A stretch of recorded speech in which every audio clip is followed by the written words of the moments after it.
Unemployment and poverty has forced many of our people into this life of crime.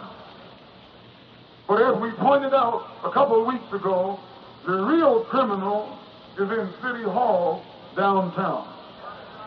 The real criminal is in the State House in Albany. The real criminal is in the White House in Washington, D.C. The real criminal is the white man who poses as a liberal, the political hypocrite. And it is these legal crooks posing as our friends, forcing us into a life of crime, and then using us to spread the white man's evils and vices among our own people. Our people are scientifically maneuvered by the white man into a life of poverty. You're not poor accidentally. He maneuvers you into poverty. You're not ignorant accidentally. He maneuvers you into ignorance. You're not a drug addict accidentally. Why, this white man maneuvers you into drug addiction. You're not a prostitute accidentally. You have been maneuvered into prostitution by the American white man. There is nothing about your and my condition here in America that is an accident. It is part of the scientific method used by the American white man to keep us here in bondage, in ignorance, in poverty, in slavery, 20th century slavery. Because we are forced to live in the poorest section of the city, we attend inferior schools. We have inferior teachers. We get an inferior education. The white power structure downtown makes certain that by the time you and I do graduate, we won't be equipped or qualified for anything but the dirtiest, heaviest, poorest paying jobs that no one else wants. They prepare us for this. We are trapped in a vicious cycle of debt.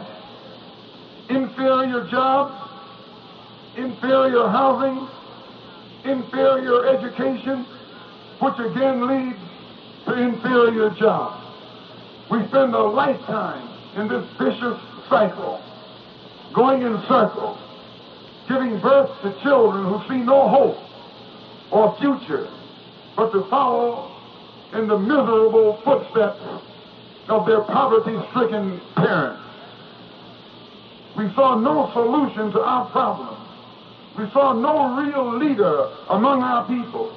But today the whole world is talking. They're talking about the divine solution that he has received from the God of our forefathers.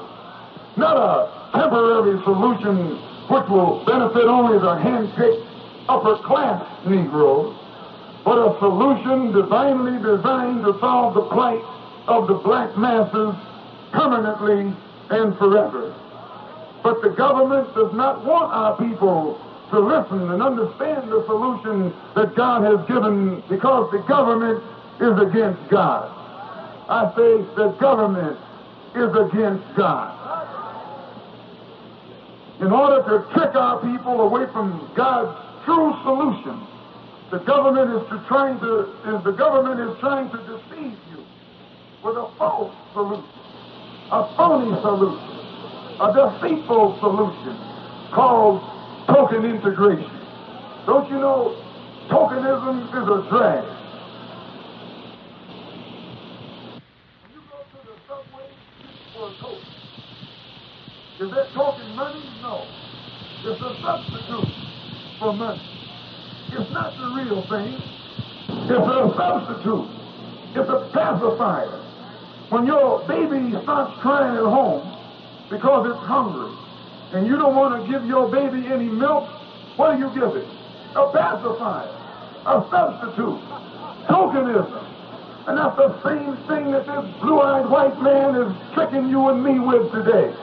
He hears you crying out like a baby for freedom and justice and equality. And knowing that he can't give it to you, he sticks a pacifier in your mouth.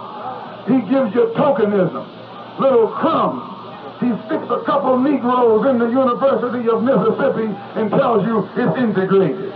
And a couple more in the University of Alabama and tells you it's integrated. And another one in the University of South Carolina and tells you that that's integrated. That's nothing but tokenism. It's nothing but deceit. It's nothing but false maneuvering. And God is going to bring chastisement upon the American white man for tricking the so-called Negroes here in this country. God is after him.